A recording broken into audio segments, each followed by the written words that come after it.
ঈদের নামাজের পর একে অপরের সাথে কোলাকুলি করা কি বাধ্যতামূলক, নাকি এটি ইসলামের লোক দেখানো প্রথা? ইসলাম এ বিষয়ে কি বলে? আমাদের দেশে কালচারটা বেশ ভালোভাবে প্রতিষ্ঠিত হয়ে আছে। সেটা হলো ঈদগাহে ঈদের নামাজের পরে আপনার কি কোলাকুলি করা। কোলাকুলি জিনিসটা তো ভালো জিনিস না, কাঁধে কাঁধ মিলানো আর কি। কোলাকুলি মানে একজন আরেকজনকে কোলে নেওয়া। একজন বড় মানুষ, প্রাপ্তবয়স্ক মানুষ আরেকজনকে কোলে নিবে, এটা তো শুনতেও অড শোনা যায়। কোলাকুলি মানে কি?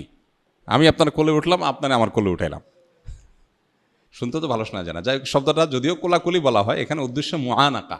হাদিস আমাদেরকে করতে বলেছে কি? মুআনাকা। মুআনাকা মানে কি? কাঁধে কাঁধ মিলানো। মানে আপনার কাঁধে আমি কাঁধ রাখলাম, আপনার প্রতি সৌহার্দ্য প্রকাশ করলাম। আমাদের দেশে বলে আসেন বুকটা মিলাইনি। শরীয়ত আসলে বুক মিলাইতে বলে না, কি মিলাইতে বলে? কাঁধ মিলাইতে বলে। শরীয়ত বলছে কাঁধ মিলাইতে, আমরা মিলাই বুক। শরীয়ত বলছে কাঁধে কাঁধ মিলাইতে, আমরা বলি কোলাকুলি। এটা ছোট ভুল অবশ্য, অনেক সময় বলার ভুল হয়, উদ্দেশ্য ওইটাই হয়। অতএব এটা তেমন মেজর কোনো অসুবিধা নেই। মূল বিষয়টা হলো ঈদের নামাজের পরে আমরা কোলাকুলি করব কিনা, কাঁধে কাঁধ মেলানো, এটা ঈদের কোনো সুন্নাহ না। ঈদগাহে আমাদের দেশে যে কালচার দেখা যায়, ঈদের নামাজে সালাম ফিরানো হয়ে গেছে, খুতবা হয়ে গেছে, এবার উঠে সবাই কি শুরু করে? পুরা ঈদগাহ সবাই সবার কোলে নেয়, মানে মোয়ানাকা করে, কাঁধে কাঁধ মেলায়। তো এইটা ঈদের সুন্নাহ না, তবে সাক্ষাতের সুন্নাহ। এটা ঠিক যে আমাদের দেশে গ্রামে হোক শহরে হোক ঈদগাহে অনেক মানুষের সাথে অনেক দিন পরে দেখা হয়। বিশেষ করে গ্রামে যারা ঈদ করেন তারা তো জানেন, ঢাকা থেকে, চিটাং থেকে, বিভিন্ন জায়গা থেকে, দেশ থেকে, বিদেশ থেকে মানুষজন ঈদগাহে, কয়েক গ্রামের মানুষ, কয়েক মহল্লার মানুষ একসাথ হয়। এই যে একসাথ হয়, তখন কি হয়? আরে ভাই আসছো, তখন সে মোয়ানাকা করে, কাঁধে কাঁধ মিলায়, এটা ঠিক আছে। কিন্তু আপনি বাসা থেকে একসাথে গেছেন, গা ঘেঁষতে ঘেঁষতে গেছেন ঈদগাহে, একসাথে বসে ঈদের নামাজও পড়ছেন, ততক্ষণ আপনার সাক্ষাৎ করার দরকার হলো না। ঈদের নামাজ শেষ হলে উঠে আপনি এবার মোয়ানাকা শুরু করে দিলেন। তো এটা মূলত ঈদের সুন্নত না। তারপরেও আমাদের ঈদের কালচারে পরিণত হয়েছে এটা। এটা যদি মোয়ানাকার সুন্নাহ মনে না করে জাস্ট ঈদের শুভেচ্ছা বিনিময়ের অংশ হিসাবে, সামাজিক কৃষ্টি হিসাবে, আপনার কেউ কারোর সাথে হাসি মুখে সাক্ষাতের অংশ হিসাবে জাস্ট ঈদের কালচার হিসাবে কেউ করতে চায়, তো সেটা সুন্নাহ মনে না করলে, মোয়ানাকা মনে না করলে, এমনি একজন আরেকজনের সাথে হাত মিলানো, বিভিন্নভাবে সৌহার্দ্য প্রকাশ করা, সৌহার্দ্য প্রকাশ, সম্প্রীতি প্রকাশ হিসাবে যদি হয়, সেটা একটা লেভেল পর্যন্ত হতে পারে। বাট এটা আমাদের দেশে মোটামুটি ঈদের সুন্নাহ হিসাবে অনেকে মনে করেন এবং প্রতিষ্ঠিত আছে। এই ধারণাটা আমাদের ভাঙতে হবে, যেটার সাথে ঈদের সুন্নাহর কোনো সম্পর্ক নাই। তাছাড়া ঈদের শুভেচ্ছা বিনিময় মূলত তাকাব্বালাল্লাহু মিন্না ওয়া মিনকুম, আল্লাহ তোমার এবং আমাদের ঈদের নেকামল কবুল করুক, এটা হলো ঈদের শুভেচ্ছা। এই সুন্নাহ সম্মত উপায়ে আমরা ঈদের শুভেচ্ছা প্রকাশ করব। ঈদের দিন সকালে কি কবর জিয়ারত করা সুন্নাত, নাকি অন্য যে কোনো দিন জিয়ারত করা ভালো? কবর জিয়ারত 12 মাসের আমল। কবর জিয়ারতের কোনো নিষিদ্ধ সময় নেই, আবার কবর জিয়ারতের বিশেষ করে নির্দেশিত দিনও নেই যে অমুক দিন কবর জিয়ারত করা সুন্নত, এরকম কোনো দিন নাই।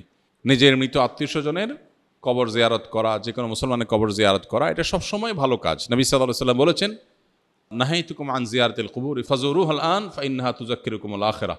তোমাদেরকে একসময় আমি কবর জিয়ারত করতে নিষেধ করেছিলাম, এখন কবর জিয়ারত করতে পারো, কারণ সেটা তোমাদের আখিরাতকে স্মরণ করিয়ে দেয়।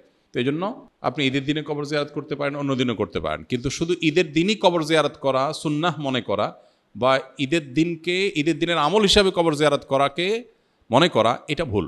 অবশ্য অন্য কোনো সময় স্মরণ হয় না বা অন্য সময় সুযোগ হয় না, ঈদের দিন বাবার কথা, মায়ের কথা, মৃত আত্মীয়স্বজনের কথা মনে হয়েছে, তাই আপনি ঈদগাহে গিয়েছেন, ওকে, ভালো, কোনো অসুবিধা নেই। কিন্তু এটাকে ঈদের দিনের আমল হিসাবে ধার্য করা উচিত হবে না।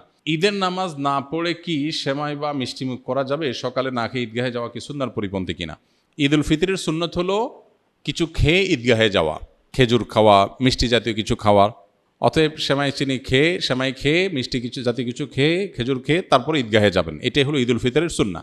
ঈদ উল আজহাতে উল্টা, ঈদ উল আজহাতে না খেয়ে যেতে হবে এবং ঈদের পর কোরবানির গোশত দিয়ে প্রথম খাবার গ্রহণ করাটা হলো মুস্তাহাব। আর এই ঈদে অর্থাৎ ঈদ উল ফিতরে হলো কিছু খেয়ে তারপর ঈদগাহে যাওয়াটা সুন্নাহ।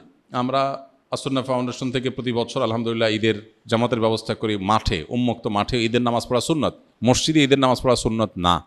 বাংলাদেশে হয়তো এত মাঠ পাওয়া কঠিন, সেজন্য মসজিদে হয়, নিরুপায় হলে সেটা ঠিক আছে, কিন্তু অনেক জায়গায় মাঠ আছে, এরপরেও মসজিদে নামাজ পড়া হয়। তো মাঠে নামাজ পড়া সুন্নাহ এবং এই সুন্নাহটা আমাদের জিন্দা করা দরকার। ঈদের সৌন্দর্য, ইসলামের সৌন্দর্য পূর্ণতা পায় মাঠে নামাজের মাধ্যমে। অতএব সেই ব্যবস্থাটা আমাদের করতে হবে। আমরা আলহামদুলিল্লাহ এই যে ইউনাইটেড ইউনিভার্সিটির পেছনে যে স্বদেশ প্রপার্টিজ, এটার মধ্যে আসুন্নাহ ফাউন্ডেশনের যে মসজিদ কমপ্লেক্স, এর সাথেই আমাদের বিশাল বড় ঈদগাহ মাঠ, আলহামদুলিল্লাহ সেখানে আমরা ঈদের নামাজ প্রতি বছর আদায় করি। এবং আমরা আমাদের যে ঈদগাহ, সেখানে বেশ কিছু ভেরিয়েশন আমরা রাখি। গত বছর আমরা 10,000 প্যাকেট 3 পিস করে খেজুর সবাইকে দিয়েছি, এবং 10,000টা ফিরনি, ছোট ছোট বক্স ফিরনি মিষ্টি, এটা আমরা সবাইকে দিয়েছি, 1 বোতল করে পানি দিয়েছি। তো এই বছর সেটা আমরা 15,000 করে প্রস্তুতি নিচ্ছি ইনশাআল্লাহ। 15,000 করে 3 পিস করে খেজুর এবং ফিরনি এবং পানি দেওয়া হবে। এবং সেই সাথে বাচ্চাদের জন্য ঈদের পর ফ্রি খেলাধুলার বিভিন্ন রাইড আমরা অ্যারেঞ্জ করি। অনেক মূল্যবান এবং দুষ্প্রাপ্য এবং বড় বড় রাইডগুলোকে আমরা হায়ার করে আনি, এবং সেগুলো ঈদের সারা দিন এবং ঈদের পরের দিন, তারপরের দিন বাচ্চাদের জন্য ওপেন ফ্রি করে রাখা হয়। আর মেয়েদের জন্য এবছর আমরা সেখানে হাতে মেহেদি লাগাই দেওয়ার ব্যবস্থাও রাখতেছি ইনশাআল্লাহ। আর শুধু বাকি আছে আবিয়া ইত্যাদির বিয়ে করানো, ওইটাও হয়ে যেতে পারলে ভালো হতো, শাওয়াল মাসে বিয়ে মুস্তাহাব। তো আপনাদের যাদের সুযোগ আছে আপনাদের দাওয়াত থাকলো। আর আমাদের ওখানে ফাউন্ডেশনের ওখানে মসজিদে জামাত হবে ইনশাআল্লাহ 7:30-এ, এখানেও 7:30-এ জামাত হবে ইনশাআল্লাহ, মসজিদেও 7:30-এ। বসুন্ধরা থেকে জানা দিয়েছে 7:30 আমাদের এখানে সময় ইনশাআল্লাহ। ঈদের দিন একটু মিষ্টিমুখ করে যাওয়া সুন্নাত, সেটা বলতে গিয়ে বললাম। কেউ যদি আমাদের ওখানে ঈদের নামাজ পড়েন, বাসাতে মিষ্টিমুখ নাও করেন, আমরা ইনশাআল্লাহ আপনাকে মিষ্টিমুখ করাবো ইনশাআল্লাহ। আস-সুন্নাহ ফাউন্ডেশন, উম্মার স্বার্থে সুন্নাহর সাথে।